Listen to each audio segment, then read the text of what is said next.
Today is a WRAL weather alert day. It's a level 1 risk, especially for our southern counties later on today. I'm going to show you the timeline coming up. And we're following breaking news. An investigation is underway after a fire broke out around 2 this morning at a seafood restaurant in Fayetteville. Michael Grace will bring us up to speed from the WRAL Breaking News Tracker.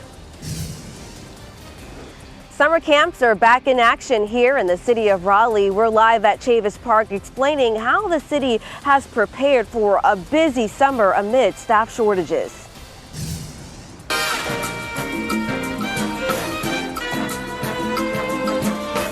That's some fun music. The 79th annual Tony Awards was a big one for a North Carolina native. The moment J. Harrison Gee made history is straight ahead. We have that story and so much more for you on this Monday morning. Thanks for joining us. I'm Michelle McConaughey.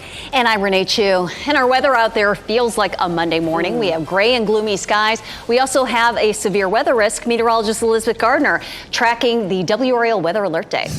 And it is for the entire viewing area. And we do have some showers across the region right now, but it's likely to be, I'd say, between 5 and 9 o'clock, mainly in our southern counties. It will have the best chance for some damaging wind or some hail. Let's take a look at what's happening right now. We'll start with the big picture. We have a little light shower that's moving across Wake County, a couple little cells that are developing here off to the east, mainly in Wayne County, but lifting up toward Wilson County, maybe even Edgecombe County. No thunder or lightning with those. Those are not severe. And we've also had a band of rain back to our west. That is fizzling as it moves eastward, but there could be a little bit of light rain associated with that as well. We'll take a look at what's happening here in Wake County. You can see this scattered light rain moving through from Raleigh to Gardner over toward Wendell, heading up toward Wake Forest, and then we'll head east, and you can see these isolated showers popping up here in Wayne County, lifting up from Goldsboro toward Pikeville and on toward Wilson County. Here's a look at Futurecast, and we'll roll through, and you can see that potential for some continuing isolated showers down to the south, a little bit of light patchy rain in the triangle around 11 o'clock to noon. That band of rain finally moves through. And then when the cold front gets closer, that's when we'll see a better chance of storms popping up. This is 4 p.m., starting to see a few scattered showers and thunderstorms at that point around 5 o'clock. And then from then on, it'll be from Raleigh eastward, all the way from, say, Rocky Mount, Roanoke Rapids back towards Southern Pines. And that line slides eastward 7, 8, 9 o'clock. By 9 o'clock, it looks like it's pretty much out of here. But that's when and where we'd have the best chance for severe storms. It's wet out there on Fayetteville Street. We've had some rounds of rain this morning, 71 degrees. Bit breezy out there, southwest wind at 13. It is wet here in Sanford as well, where we've seen some showers. Temperatures range from mid 60s to low 70s right now, and we'll climb into the mid 80s this afternoon. We'll see a good bit of cloud cover and, of course, rain on and off today. Brian? It is 8:03 right now. We're going to take you out live to Cary to US 1 and 64 at Tryon Road with some light rain out there. Seeing some damp roads this morning, not coming down hard enough to see any standing water or anything like that. But as those showers come through, you definitely want to take it easy as you head out. As we check in on those live sensors around the region, you can see that we have a few crashes showing up here, including one on 40 westbound right around the Buck Jones Road Bridge area. So heading out of South Raleigh toward the west side of Raleigh and Cary, you're going to run into a little bit of a delay right around that US 1 interchange. About a 7-minute backup overall from 440 out to US 1. And then from US 1 to Wade Avenue, we're seeing about a 1-minute slowdown. And most of that is right there between US 1 and the Buck Jones Road Bridge area, Carytown Boulevard area. Coming in from Apex on US 1 northbound, about a 3-minute delay through Cary heading up toward I-40 in Raleigh. We're now tracking about a 2-minute slowdown on 87 southbound coming in from Knightdale back toward 440 and out of Wake Forest. Still looking at about a 5-minute delay on the southbound side of Capitol Boulevard heading down to the 540 interchange. A few crashes that we've been watching around Raleigh this morning, as I mentioned, but we're not really seeing any big delays. Looks like that earlier crash on Lake Boone Trail at Wycliffe Road cleared just in the past couple of minutes. Also in Durham and Chapel Hill, our major routes are looking good. That's good news. Thanks, Brian. Following breaking news this morning, a local restaurant goes up in flames, and firefighters don't think it's an accident. The fire broke out at 2:30 this morning at Fishing Pier and Seafood. Michael Grace was at the scene on Murkison Road in Fayetteville in the WRAL Breaking News Tracker.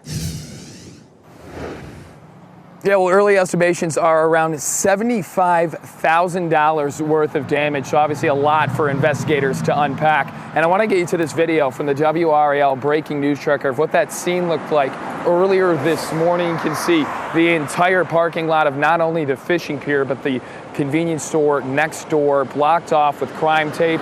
Almost all the damage from the fire inside the building. They had the forensics unit from Fayetteville PD out here inside there taking pictures as investigators also walked around with their clipboard, taking any notes that they may need. Now, the officer I had a chance to speak with said that they do plan on releasing more information about the suspicious activity that caused this fire. That should be in a press release later today. In Fayetteville, Michael Grace, WRAL News. Law enforcement is beefing up security in Miami, Florida, where former President Trump is set to arrive today ahead of his historic arraignment on federal criminal charges. Campaign officials say Trump will spend the night at his club about 20 minutes away from the heavily protected courthouse where he'll appear tomorrow. Trump faces a 37-count federal indictment accusing him of keeping classified documents in his home after he left office. The charges have divided Republicans, and Trump's former attorney general is refusing to defend him. He's not a victim here. He was totally wrong that he had the right to have those documents. Those documents are among the most sensitive secrets that the country has. Donald Trump, you may hate his guts, but he is not a spy. He did not commit espionage. Federal agents are monitoring any violent rhetoric online ahead of Trump's day in court, as well as plans for protests. In a visit to North Carolina this past weekend, Trump denied wrongdoing. Safety concerns are growing near Raleigh's Glenwood South after a shooting sent 3 people to the hospital. It happened early yesterday morning on West North Street. Officers say 3 men were hurt. 2 are expected to survive. Another has serious injuries. Last year, police reported an uptick in gun and drug-related crimes around Glenwood South. Raleigh police have not said what led up to that shooting or if they've made any arrests. We're working to learn more from police after a man barricaded himself in his home with his wife and 2 children inside. Investigators in Kenly have stayed quiet about the standoff on South Wilson Street since early yesterday morning. We do know the man involved started shooting at police and that the standoff has since ended. We've made repeated calls to find out how the wife and children are doing. Witnesses say they heard gunshots and then saw an ambulance. State troopers and deputies also responded to the standoff. Kenly police have been trying to rebuild since a series of mass resignations last year. School is officially out and many summer camps kick off today. Parents, if you still haven't signed your child up, the city of Raleigh says there is still time. WRAL's Laura Levine joins us from Chavis Park with a look at how camps are preparing to accommodate so many people, Laura. Michelle, it is going to be a very busy summer here. Now, they're expecting about 1,200 kids per week to show up at camps like this one here at Chavis Park. We're already seeing parents drop off their kids here this morning. And some camps have wait lists while others still have some spots open. From now up until August 25th, summer camps are back in action. The city says camp registration numbers are back up this year compared to the year prior. They have roughly 300 camp staff to help accommodate the busy weeks ahead. However, during the peak of operation for seasonal staff, that number will be around 1,800. That's including other different parks and nature sites, as well as swim instructors, which has been a challenge to retain over the past few years. Just know that summer season is a highlight for Raleigh Parks. We prepare year round for it. It's when our staff get excited. We put a lot of energy into training, into preparation, and plans. So if you're looking for a memorable experience, get on the website, come to our pools, sign up for a swim class. And you can find out more information if you are still looking to register your child by giving them a call, or you can head over to WRAL.com where we have those details. Laura Levine, WRAL News, live in Raleigh. This afternoon, we'll find out how UNC's governing board could change to make itself more reflective of the students and the state it serves. A bipartisan commission put together by Governor Cooper will announce its recommendations. Governor Cooper tasked the commission with improving the process for choosing who leads the UNC system following years of concern about partisan influence. However, the recommendations will likely be ignored. Only state lawmakers can change the appointment process, and the Republican leaders there have already said they have no interest in making changes. A Fayetteville native is making history at the Tony Awards. Jay Harrison Jr. J. Harrison Ghee won Best Performance by an Actor in a Leading Role for their performance in Broadway's Some Like It Hot. Ghee, along with Alex Newell of Shucked, became the first out non-binary performers to win Tonys for acting. For every trans, non-binary, gender non-conforming human, whoever was told you couldn't be seen, this is for you. And another Fayetteville native, Natasha Yvette Williams, was also nominated, and the show was hosted by Raleigh's Ariana DeBose, who kicked off the show with a dance number. Last night's show was unscripted because of the ongoing writer's strike. As for the top awards, Best Musical went to Kimberly Akimbo, and Best Play to Leopold Schatt. The man known as the Unabomber has died in a Granville County prison. This morning, we're learning more about what led to Ted Kaczynski's death. Plus, 3 tourists are missing after a scuba diving boat caught fire. What we know about the search and rescue mission underway in Egypt. Take a live look at the dual Doppler 5000 radar. We've had some showers in the last hour over Raleigh. That is starting to fizzle while we have a few more cells popping up here across Wayne County headed into Wilson County. We'll see much more activity likely later today, and that's when we'll have the best chance of seeing severe storms. I'll show you the timeline coming up.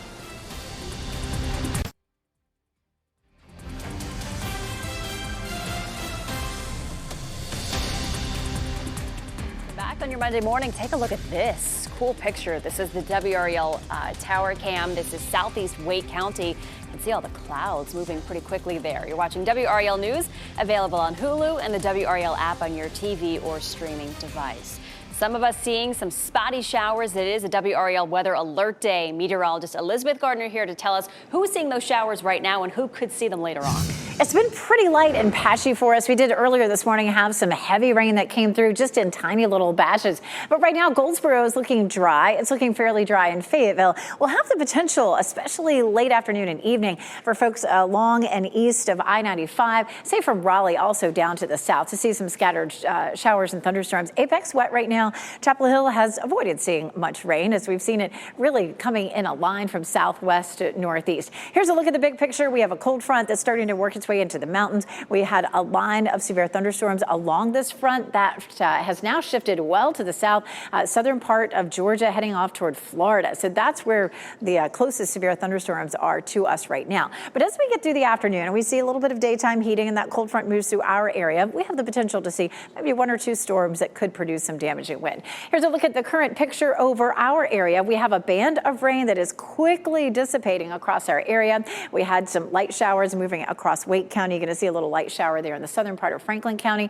We had a couple of cells popping up here around Goldsboro. Those are headed off to the north and east, may clip parts of Wilson County and Edgecombe County. But there is not much rain out there right now. You can see that a little bit of rain lifting from Raleigh up toward Wake Forest and Rollsville. And then we'll take a closer look there. Had that little shower zip through Goldsboro, heading on up to the north and east. So that's all that's happening out there right now. We do have that severe weather threat, though, for later on today. It's a level 1 risk for our viewing area, damaging wind, some hail possible. We'll walk through Futurecast here, and you can see just a little bit of light patchy rain that rolls through. Futurecast continues to show from, say, 11 to 12, this little bit of just shower activity that rolls through. And then it's likely to be closer to 5 o'clock before we begin to see the cells bubbling up that could produce some severe storms. So there's 5 p.m.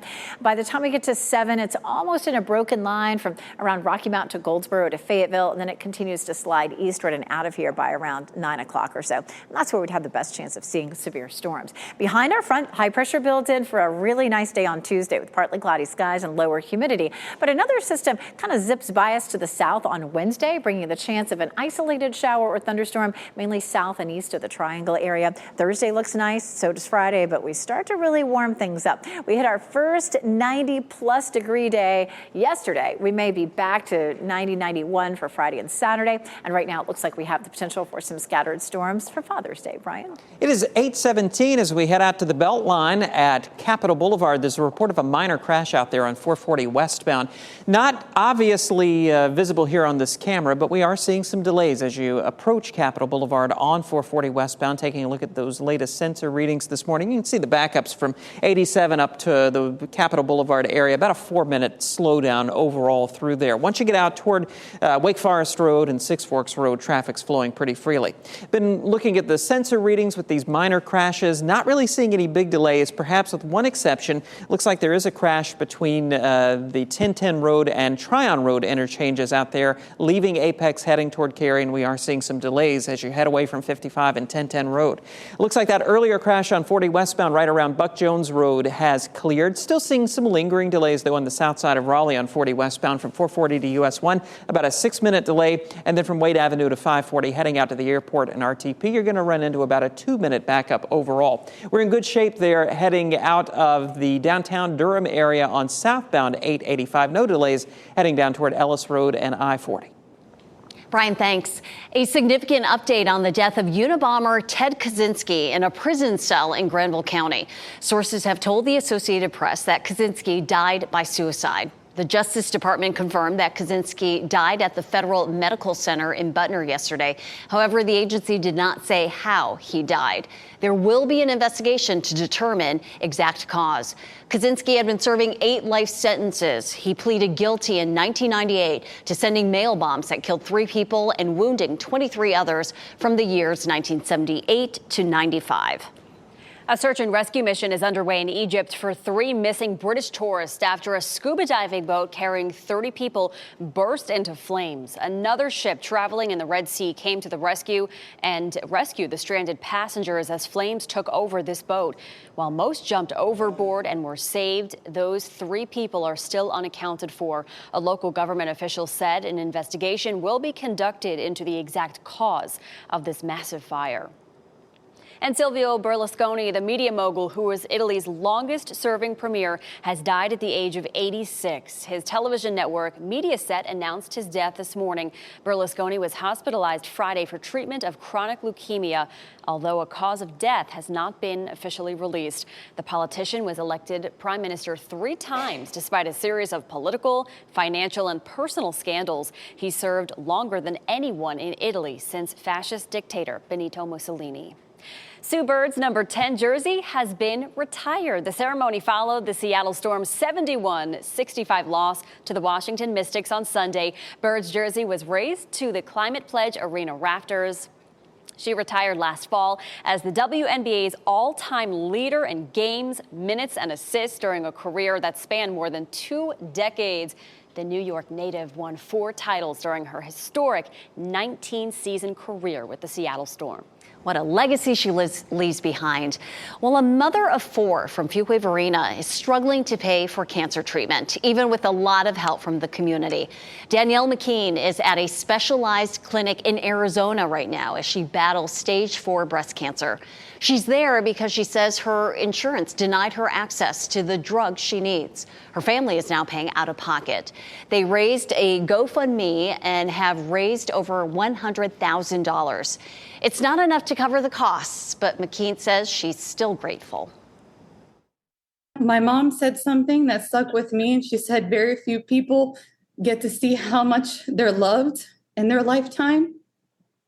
And I've seen so much love in the past, since December, 6 months, and I'm like, thank you, God, for loving me.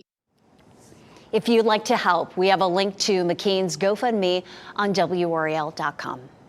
A skate park in Sacramento is renamed to honor Tyree Nichols. Family, friends, and community leaders held a ribbon-cutting ceremony at the park on Sunday. Nichols died after being severely beaten by Memphis police officers during a traffic stop in January. He grew up in Sacramento, and this park is where he found his love of skateboarding. Community leaders say this is the best way to honor the kind of person Tyree was. Happening today, the President and First Lady will welcome this year's NCAA championship teams to the White House. It is part of the first of its kind College Athlete Day. Dozens of championship teams across different sports and different NCAA divisions will visit. The NCAA holds 90 championships in 24 sports across its 3 divisions. A grandma-grandson duo from Ohio just completed an epic travel itinerary, and it took them 7.5 years. Joy and Brad Ryan completed their goal to visit all 63 national parks. Their last stop, the National Park of American Samoa. Brad Ryan has been documenting their travels on Instagram. How fun! Calling the Samoa visit the best place to conclude this epic chapter of Grandma Joy's road trip. Grandma Joy knows how to have fun. Ryan says his 63-year-old grandma made history as the oldest living person to visit every U.S. national park. Well, I've always wanted to see the bear catch the thief in Alaska. And I got to do that, and I enjoyed every bit of it. And bears have different personalities. Some of them are very nice, and some aren't very nice, just like people. I love her spirit. I want to travel with her. The Park Service honored the pair with certificates and other gifts. The idea for the journey came after Grandma Joy told her grandson that she regretted the few trips she had taken in her life, so they were making up for it. I was going to say, she is making up for every trip that she ever probably wanted to do. And what a nice thing to be able to do it with her grandson as well. I love that. What a way to create memories, such a special bond they have. And you know what kicked off their love for travel? They first visited the Great Smoky Mountains National Park, which of course is partly in North Carolina. And then ever since then, they've been raising money on GoFundMe for all these other trips. Very lucky. That's awesome. All right, coming up, an incredible story of survival in Colombia, how crews were able to find a group of children stranded. As you get into your car, tune to WRAL News Plus on your radio. In Raleigh on 99.3 FM. In Durham, 96.5 FM. And everywhere on 101.5 HD3. Good Monday morning. Time now is 8:26. I'm Michelle McConaughey. We are watching for the chance for rain today. Some of us seeing some light spotty showers right now. Meteorologist Elizabeth Gardner showing us exactly where, Elizabeth. We had some patches of, really tiny little showers that were fairly heavy earlier. Some of that has moved out of Goldsboro and really moving almost out of our viewing area right now. A little bit of very light patchy rain back to the west kind of drifting through, but we're about to get into a lull in the precipitation for now. But we do have a level 1 risk for severe storms. It is a WRAL weather alert day. These storms are likely to start around 4 to 5 p.m. and move out between, say, 8 and 9 p.m., moving from west to east across our area.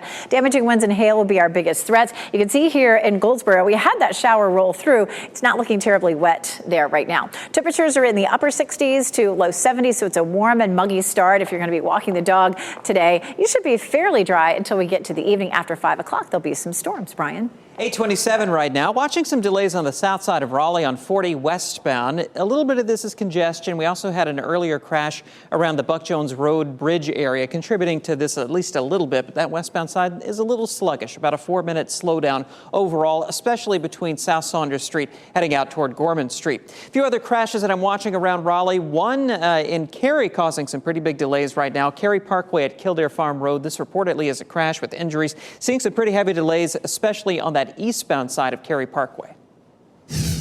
All right, thank you, Brian. From now until August 11th, summer camps are back in action in Raleigh. Some camps have wait lists, but others still have spots open for kids who want to attend. We have more details on the camps available on WRAL.com.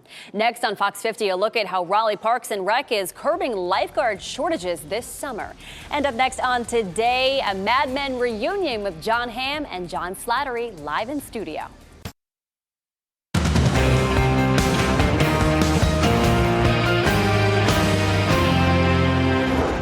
It is a WRAL weather alert day. Right now, we just have a few isolated showers, but I'll show you what time thunderstorms may develop across our area.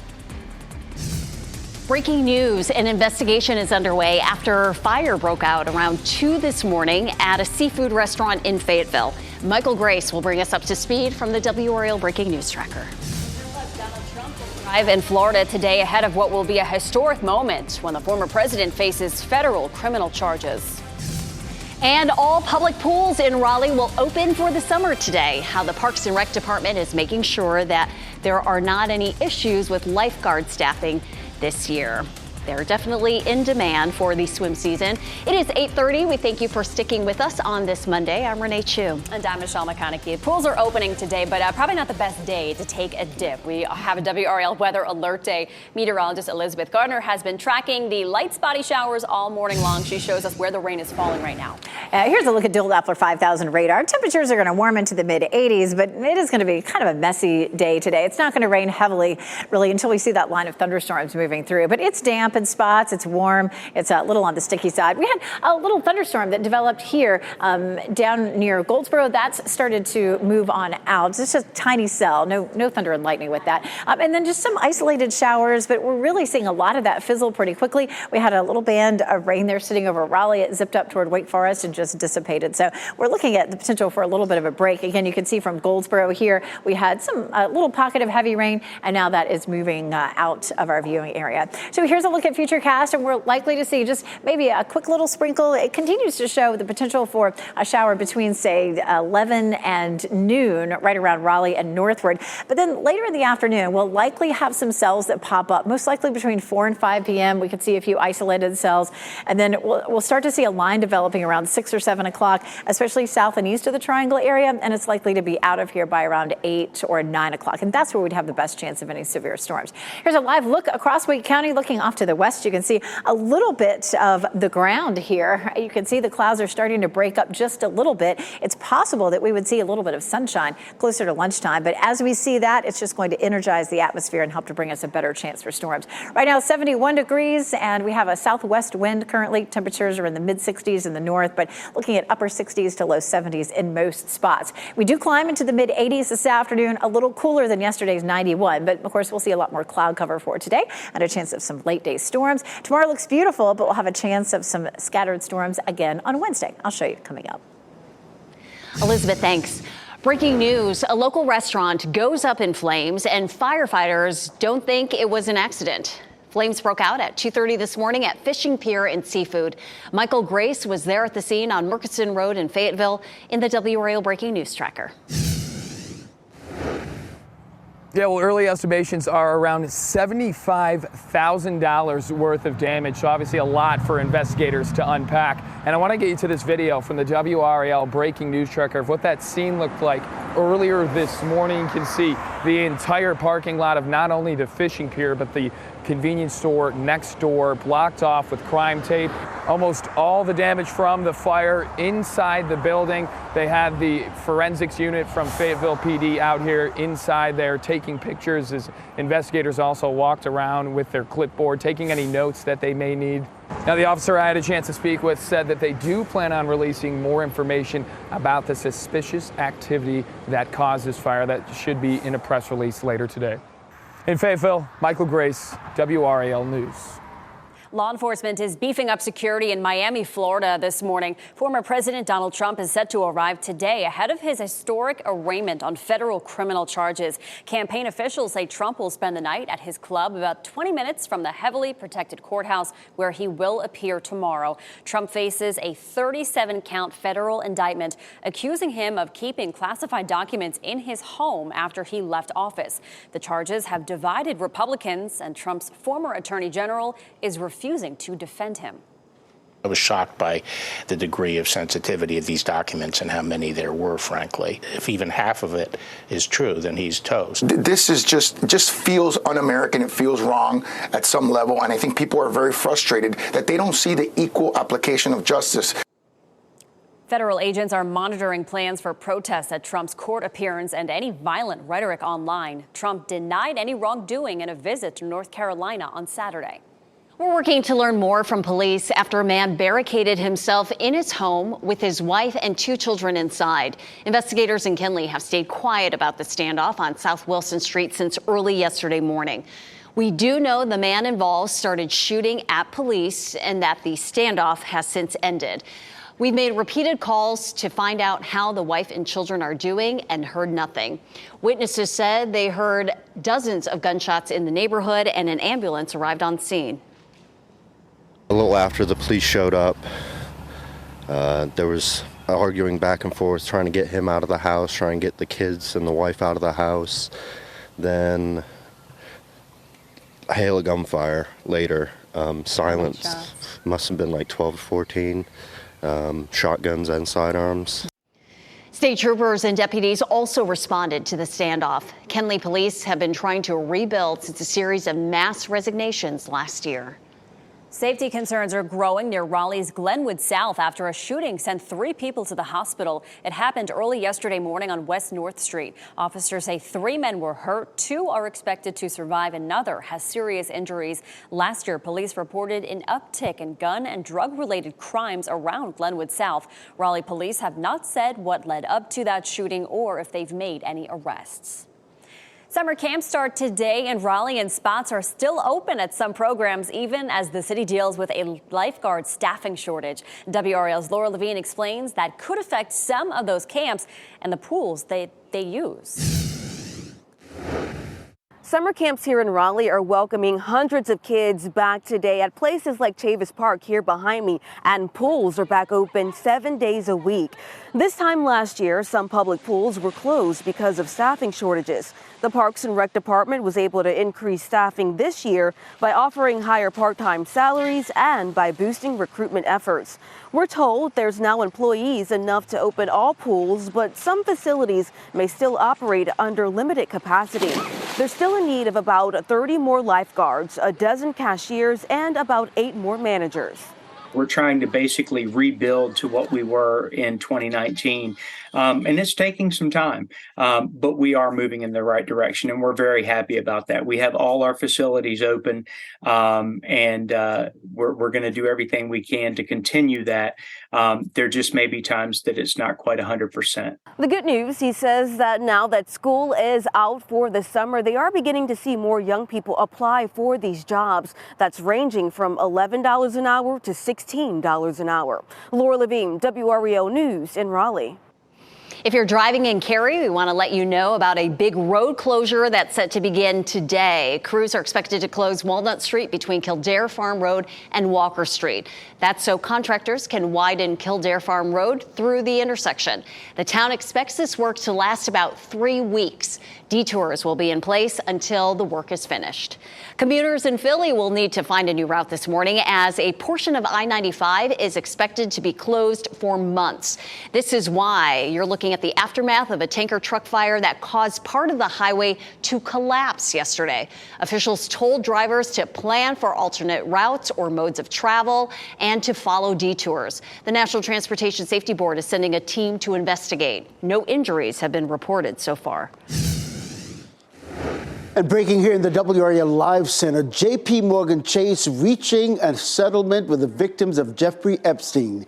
Taking a look at video of J.P. Morgan right now. The settlement comes after depositions by top executives revealed embarrassing disclosures about the bank's long-standing relationship with Mr. Epstein. In a case titled Jane Doe versus J.P. Morgan Chase, victims accused the bank of enabling the sex trafficking operation by allowing for massive amounts of withdrawals of cash over a 15-year period. A different case brought by the U.S. Virgin Islands remains unresolved. Of course, the settlement did not mention a settlement amount. All right, Ken, thank you. Praise is pouring in this morning for a Fayetteville native who just made history at the Tony Awards. Jay Harrison G. Jay Harrison G won Best Performance by an Actor in a Leading Role for their performance in Broadway's Some Like It Hot. G, along with Alex Newell of Shucked, became the first out non-binary performers to win Tonys for acting. Thank you for the humanity. Thank you for my incredible company who raise me up every single day, who love me, who support me, and help me do the work that I do, and we do it together. As we say in the show, some like it hot, and that ain't bad. Honey, and that's the gospel according to Jay. My goodness, how amazing. Another Fayetteville native, Natasha Yvette Williams, was also nominated. Last night's show was hosted by Raleigh's Ariana DeBose, who kicked off the show with a dance number. It was unscripted because of the ongoing writer's strike. As for the top awards, Best Musical went to Kimberly Akimbo and Best Play to Leopold Stadt. 4 children have been found alive in the Amazon jungle 40 days after their plane crashed. Up next, the miraculous survival and how rescue crews track them down.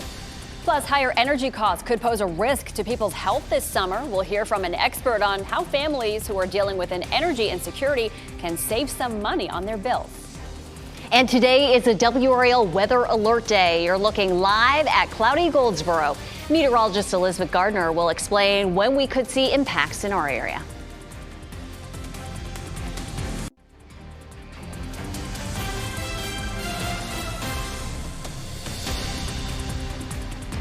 It is 8:44 as we take a live look at the gray skies over Lake Gaston. We have gray and gloomy skies all across the viewing area, setting the stage for our WRAL Weather Alert Day.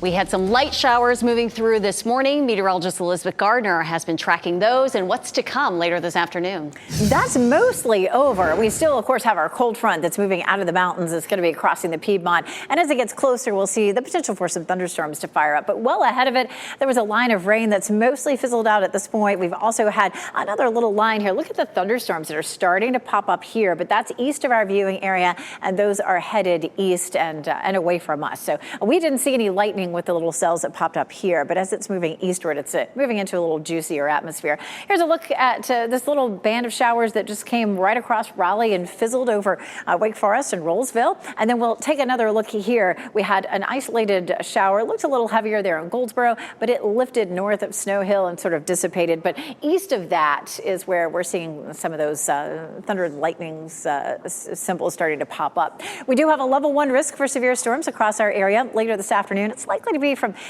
say, up around Roanoke Rapids to Raleigh, down toward the Sandhills and eastward. Closer to the coast, you can see the yellow. That's where there's a level 2 risk for severe storms, but that does not include our viewing area. Damaging winds, some scattered hail is possible with these storms that come through. We take a look here at 9 o'clock. It's still showing a little bit of light activity. It's really died down a bit more than that. The Futurecast continues to show maybe a little shower that swings through between 11 and 12 and then out of here. And then after that, we get closer to 5 o'clock and we begin to see a few storms starting to bubble up. They start to form a little bit of a line around, say, 7 o'clock from Rocky Mount to Goldsboro to Southern Pines. And then by 9 o'clock, really starting to pull on out of the viewing area. So anytime from 5 to 9 is when I think we'd have our best chance of seeing severe storms, especially from the Triangle area eastward. We take a look here and you can see a few holes in the clouds. You can see a little bit of the ground there. We might see a peak of sunshine or two today, but more likely it'll stay gray all day. It is 71 with a dew point of 67. That's pretty high, especially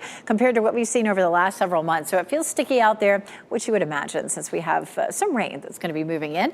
85 in Raleigh and Durham, 89 in Fayetteville. Those are our high temperatures for this afternoon. Our dew point has climbed on up to steamy at this point, almost to tropical. And you can see the green shaded area here. That's where we are seeing some higher dew points or more moisture. Once our front comes through this evening, we'll see drier air moving in behind that, and it's going to feel nice for us for Thursday. Our dew point will be back down into the 50s, and then it's in the low 60s Wednesday, Thursday, and Friday. But as we get toward the end of next week, we do start to see our temperatures warming up from 83 tomorrow to 88 Thursday, and then we're into the 90s on Friday and Saturday. Late Wednesday, we could see an isolated shower in our southeastern counties, but right now it looks like the best chance for rain all week. But you know, it would be Father's Day with a chance of some scattered storms. Elizabeth, thanks. A person in custody this morning after shooting leaves 3 men dead and 3 other men hurt in Maryland. This is new video of the scene where investigators have been for hours gathering evidence. They say the shooting happened at a home Sunday night in Annapolis. Officers say the victims' ages range from 20s to early 50s. The mayor spoke out about the tragedy. People trying to resolve issues with guns. It is the most ridiculous thing that we can do as a society. We have to do things to stop this. Our department and all the departments that are helping us will work through the night to get to the bottom of this. We are saddened for the families, saddened for Annapolis that they have to deal with things like this. Police say the person in custody is being called a person of interest at this time, and no charges have been filed. So far, investigators have not determined a motive for the shooting. They do say they believe it was not random and that the public is not in danger. And new details are emerging this morning about how 4 children miraculously survived for 40 days alone in the Amazon jungle after a plane crash. According to the Colombian military forces, the children ate cassava flour. It's commonly used by indigenous tribes in the Amazon region. They also ate fruits and seeds that they found. The children's grandmother says the oldest child, who's 13, has always taken care of her siblings, including the youngest, who is just 11 months old. These pictures from the search team shows half-eaten fruit and small footprints in the rainforest, which helped lead them to their rescue. Authorities say the children had been missing since May 1st. 3 adults, including their mother, were killed in the plane crash. And this morning, the search continues for a rescue dog who was found by the kids during their time in the Amazon. His name is Wilson. Authorities say he's part of the Special Forces team, but disappeared on May 18th while out searching for the children. The kids say they spent about 3 or 4 days with him before they got separated. Thousands of people in the Philippines are being forced out of their homes this morning as a volcano spews lava and sulfuric acid. Officials there say they recommend anyone within about 4 miles of the danger to be evacuated. So far, about 88% of people have left to seek safety. Mount Mayon last erupted in 2018. It displaced thousands of villagers and left nearby towns coated in thick ash. A British man is in police custody after climbing without any equipment to the 72nd floor of a building in Seoul, South Korea. The 20-year-old was trying to climb to the 123rd floor of the Lot World Tower, which is the world's 5th tallest building. Firefighters were able to rescue the man and then handed him over to police. Health officials worry that people who can't keep up with high energy prices will lose their electricity in the midst of the summer heat. Ted Linder takes a closer look at the ongoing energy insecurity crisis and what you can do to help lower your bills. With temperatures rising ahead of the dog days of summer, public health experts worry higher energy prices could pose health risks for people struggling to pay their electric bills. Energy insecurity is a pervasive problem. 1 in 4 households experience energy insecurity every year. This according to the U.S. Energy Information Administration. Roughly 3 million people had their electricity or natural gas shut off after missing a bill last year alone. I think we will see this problem continue to grow. And in fact, it's going to be households that are on the margin that haven't experienced energy insecurity before that are pushed into it as their bills might rise just a little bit. Data from the Bureau of Labor Statistics reveals electricity prices rose a little more than 14% between 2021 and 2022. And while prices are starting to come down, they're still higher than before the COVID-19 pandemic. Sanya Carley of Indiana University has been studying energy insecurity for years. Her team is revealing a new site which tracks utility disconnections, energy company and state financial assistance programs, and more, so that most at risk can understand their options. Households that have members that have electronic medical devices, households of color, are far more likely to be energy insecure. When people can't pay, Carley says many resort to dangerous ways to come up with money, like skipping meals. Instead, she recommends contacting your utility provider and asking for help, as well as suggesting ways to enhance your home's energy efficiency to lower your bills. Sealing your doors, sealing those gaps in the wall, making sure that your HVAC system's working. That was Ted Linder reporting. There's a new supply chain threat this morning. It comes as the Port of Seattle remains closed. Work at the port came to a halt on Saturday.